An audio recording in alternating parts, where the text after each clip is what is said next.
दोस्तों, आपको मालूम है कि ईरान पर फिर एक बार भीषण हमला इजराइल ने किया है। इजराइल के इस हमले में ईरान के टॉप सैन्य कमांडर, टॉप न्यूक्लियर साइंटिस्ट मारे गए हैं। इस हमले में ईरान के कई लोगों के मरने की खबर सामने आ रही है, जिसमें टॉप 20 कमांडर और 6 न्यूक्लियर साइंटिस्ट भी शामिल हैं। जब इजराइल ने हमला किया तो अमेरिका के फॉरेन मिनिस्टर ने कहा कि मेरा इसमें कोई हाथ नहीं है, लेकिन कुछ ही घंटों के बाद ट्रंप ईरान को खुलेआम धमकी पर धमकी दे रहा है। और ट्रंप का कहना है कि इजराइल के पास वो सभी हथियार है जो अमेरिका के पास है। अमेरिका का साफ कहना है कि डील करो वरना अंजाम बुरा होगा। वहीं दूसरी ओर ईरान का कहना है कि हम तो युद्ध नहीं चाहते थे, लेकिन हम पर युद्ध थोपा गया है, हम इस हमले का बदला जरूर लेंगे। 12 जून को इजराइल ने 200 से ज्यादा फाइटर जेट्स और ड्रोन से ईरान पर हमला किया। वहीं दूसरी तरफ 13 जून को ईरान ने 200 से ज्यादा बैलिस्टिक मिसाइल इजराइल पर दाग दी। वैसे तो इजराइल का आयरन डोम डिफेंस सिस्टम काफी स्ट्रॉन्ग है, लेकिन इस बार ऐसा हमला हुआ कि आयरन डोम भी फेल हो गया। जहाँ तक कि मेरे देश भारत की बात करें तो भारत का कहना है कि तुम दोनों मेरे दोस्त हो, इसलिए तुम दोनों टेबल पर बैठो और जंग को खत्म करने का प्रयास करो। भारत का साफ कहना है बैठो, बातचीत करो और इस स्थिति को डी एस्केलेट करो। लेकिन क्या ये दोनों देश भारत की बात को मानने वालों में से हैं? जिस प्रकार से इन दोनों देशों की स्थिति है, जिसे देखकर ये कतई नहीं लगता कि ये दोनों देश डी एस्केलेट करेंगे। अगर आगे इन दोनों देशों के बीच युद्ध होता है तो किसके जीतने की ज्यादा संभावना बनती है? चलिए दोनों देशों के मिलिट्री कंपैरिजन से जान लेते हैं। इस कंपैरिजन का मेन उद्देश्य यह बताना है कि दोनों देशों के पास मिलिट्री कितनी है, मिसाइल कितनी है, फाइटर जेट्स कितने हैं, नेवी कैसी है,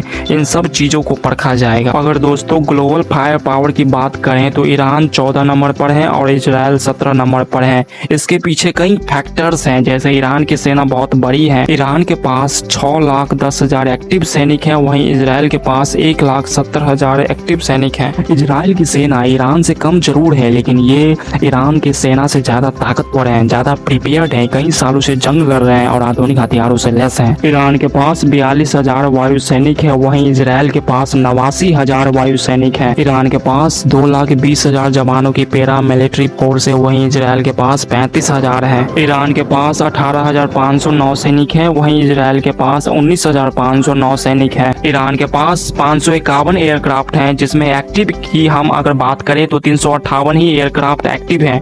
इजराइल के पास 612 एयरक्राफ्ट है, जिसमें एक्टिव 490 हैं। अगर हम फाइटर जेट्स की बात करें तो ईरान के पास 186 फाइटर जेट्स हैं, जिसमें से 121 एक्टिव फाइटर जेट्स हैं जो हमेशा युद्ध के लिए तैयार रहते हैं। वहीं इजराइल के पास 241 फाइटर जेट्स हैं, जिसमें से 193 रेडी टू एक्ट मोड में रहता है, यानी कि कभी भी युद्ध लड़ने के लिए तैयार रहता है। अगर हम टैंक की बात करें तो ईरान के पास 1996 टैंक है, वहीं इजराइल के पास 1370 टैंक अभी मौजूद है। अगर हम नेवी की बात करें तो इन दोनों देशों के पास मजबूत नेवी नहीं है और नौसैनिक एयरक्राफ्ट भी इन दोनों देशों में से किसी के पास नहीं है। आप देख रहे थे इजराइल और ईरान मिलिट्री कंपैरिजन। धन्यवाद।